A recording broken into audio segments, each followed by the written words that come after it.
సంపూర్ణ రామాయణం సులభ శైలిలో పాదుకా పట్టాభిషేకం. సరయూ నదిని నిర్గమించి భరతుని రథాలు, ఏనుగులు, కాల్బలము అయోధ్య నగరాన్ని సమీపించాయి. భరతుడు సీతారామ లక్ష్మణులతో తిరిగి వస్తున్నాడని భావించిన నగర పౌరులు తమ తమ ఇండ్ల నుండి బయలుదేరి గుంపులు గుంపులుగా నగర ముఖద్వారం వద్దకు చేరుకున్నారు. కానీ సైన్యం ముందు శత్రుఘ్నునితో కలిసి పాదచారి అయి శ్రీరామ పాదుకలను తన తల మీద ధరించి ఖిన్నవదనుడై వస్తున్న భరతుణ్ణి చూడగానే వారి ఉత్సాహం అడుగంటిపోయింది. అందరూ విచార వదనాలతో భరతునికి ఎదురు నడిచారు. భరతుని రాక తెలుసుకొని వశిష్ఠ, వామపాద, ఋష్యశృంగాది మునులు మంత్రులతో కలిసి ఎదురు వచ్చారు. అందరితో కలిసి భరతుడు మౌన గంభీరుడై కోట ద్వారాన్ని అధిగమించి సరాసరి రాజసభా భవనం వైపుగా నడక సాగించాడు. నవరత్న ఖచ్చితమైన సింహాసనం మీద భరతుడు రాముని పాదుకలు ఉంచాడు. వేదాంగాలు తెలిసిన భూసురులు ఆశీర్వాదాలు, మంగళ వాయిద్యాలు, పురోహితుల మంత్రాలు మారుమోగుతుండగా ఆ పాదుకలను భక్తితో గంధాక్షతలు చేత పూజించాడు. శత్రుఘ్నుడు అప్పుడే కౌసల్య, సుమిత్ర, కైకేయిలను వెంటబెట్టుకొని అక్కడికి వచ్చాడు. అప్పుడు అక్కడ నిల్చున్న భరతుడుగా కనిపించలేదు కౌసల్యకు. ధర్మదీక్షలో ఉన్న రామునిగానే కనిపించాడు. కుమారా, రామచంద్ర అంటూ దగ్గరకు వెళ్ళి భరతుణ్ణి కౌగిలించుకుంది కౌసల్య. భరతుడు పెదతల్లి చేతులు తీసుకొని కళ్ళకద్దుకుంటూ, అమ్మా, ఆ శ్రీరామచంద్రుణ్ణి తిరిగి తీసుకురాలేకపోయినా అసమర్థుడైన భరతుణ్ణి నేను. నీ దుఃఖాన్ని తొలగించలేకపోయినా మందభాగ్యుని తల్లి అన్నాడు. వెంటనే కౌసల్య తేరుకుంది. నాయనా, లక్ష్మణుడు తన అన్నను వదినెను సేవించుకుంటూ క్షేమంగా ఉన్నాడు కదా అని అడిగింది సుమిత్ర. లక్ష్మణుడు నాకంటే చాలా అదృష్టవంతుడమ్మా. 14 సంవత్సరములు అన్నను వదినను సేవించే అదృష్టం నాకు గాని శత్రుఘ్నునికి గాని లభించలేదు. సకల కళ్యాణ గుణాభిరాముడైన శ్రీరామచంద్రుణ్ణి తన పాద సన్నిధిలో ఉండే ఆ చిరంజీవి క్షేమమే తల్లి అన్నాడు భరతుడు సుమిత్రతో. భరత, నా అవివేకాన్ని మన్నించి నీ అన్న మీ వదినతో కలిసి తిరిగి వస్తాడేమోనని అనుకున్నా. మనసారా ఆశీర్వదించి నా చేతుల మీదుగా పట్టాభిషిక్త మహారాజుగా అలంకరించుదామని ఎంతో ఆశగా ఎదురు చూశాను. నా కడుపున పుట్టిన దోషానికి నీ మాట కూడా రాముడు వినలేడు. రాముని చరిత్రలో కైక పాత్ర సవతి తల్లిగానే మిగిలిపోతుంది కాబోలు అంది కైక గాద్గదికంగా. అమ్మా, రాముడు అనంత దయా సముద్రుడమ్మా. ఆవేశంతో నేను నిన్ను దూషించిన విధానం మన శత్రుఘ్ని వల్ల తెలుసుకొని నన్ను మందలించాడు. తనకు కౌసల్యాదేవి ఏ విధంగా పూజురాలైన మాతృమూర్తియో కైకేయీదేవి కూడా అదే విధంగా పూజనీయురాలైన మాతృమూర్తి అన్నాడు.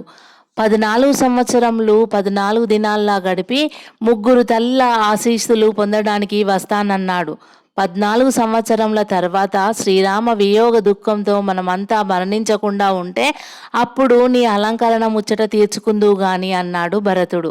ఆ విధంగా తనను ప్రశ్నించిన 3 తల్లులకు తగిన విధంగా సమాధానం చెప్పి భరతుడు శత్రుఘ్ని చూస్తూ, తమ్ముడా, సభాభవనానికి చేరరమ్మని నగర పౌరులందరికీ, దండనాయకులకు, సేనాధిపతులకు, సామంతులకు ఆహ్వానించమని సుమంతునితో చెప్పాను.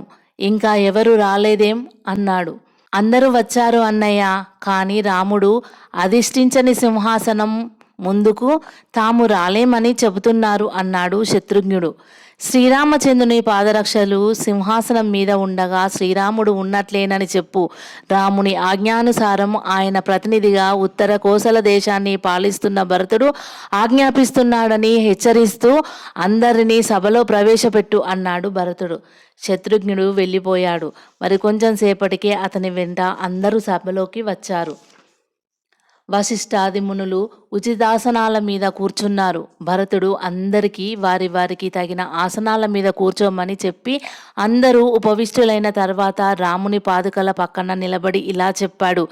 మిత్రులారా, శ్రేయోభిలాషులారా, పౌరులారా, మన అందరి అదృష్టం వక్రించి శ్రీరామచంద్రదేవుని చల్లని పరిపాలనకు నోచుకోలేని పరిస్థితి ఏర్పడింది. జరిగిన దానిని విస్మరించి తిరిగి అయోధ్యకు రమ్మని నా అన్నను ఎంతో ప్రార్థించాను.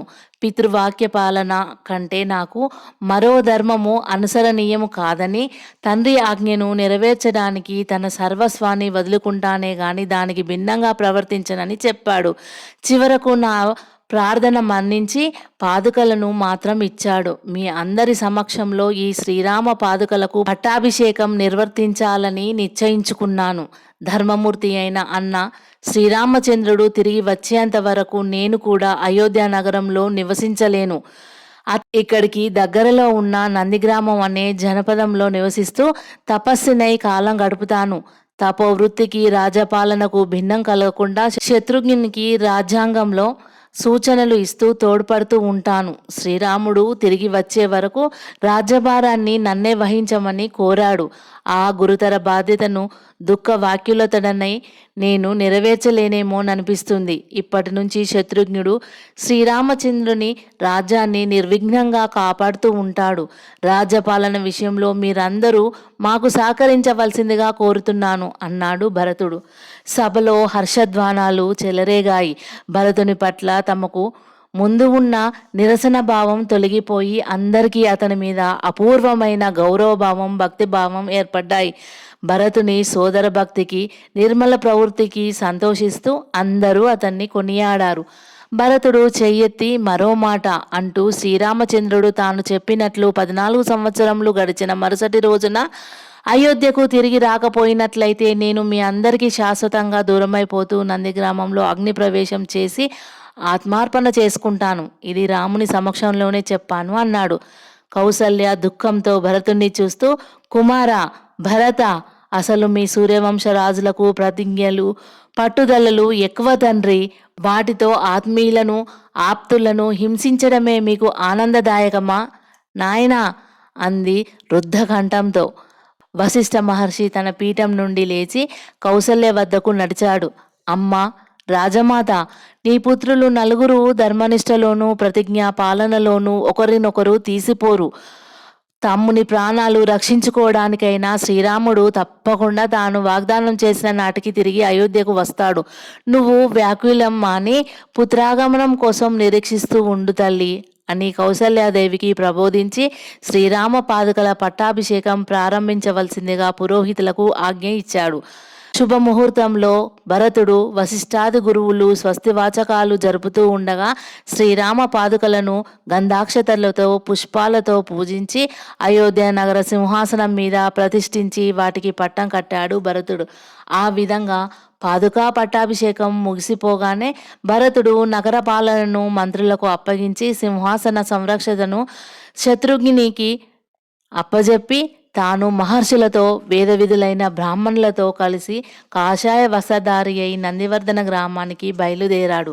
భరతుడు జటావల్కలధారి అయి బ్రాహ్మణ బృందాలతోనూ, మునులతోనూ, పండితులతోనూ నందిగ్రామం చేరవచ్చేసరికి ఆ గ్రామస్తులు భక్తిపూర్వకంగా స్వాగతం ఇచ్చారు. భరతుడు వాళ్ళందరినీ గౌరవించి అంతకుముందే శత్రుఘ్ని ఆజ్ఞానుసారం సుమంతుడు నిర్మింపజేసిన పర్ణశాలలో ప్రవేశించాడు.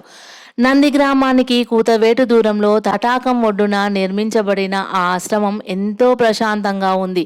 ఆశ్రమంలో ప్రవేశించగానే భరతుడు తన వెంట వచ్చిన పండితులను, భూసురులను, మునులను చూస్తూ, మహాత్ములారా, మీరు ప్రతిదినం ఇక్కడికి వచ్చి జపతపాలతోనూ యోగ చర్చలతోనూ పాల్గొంటానని నాకు మాట ఇచ్చినందుకు చాలా సంతోషం.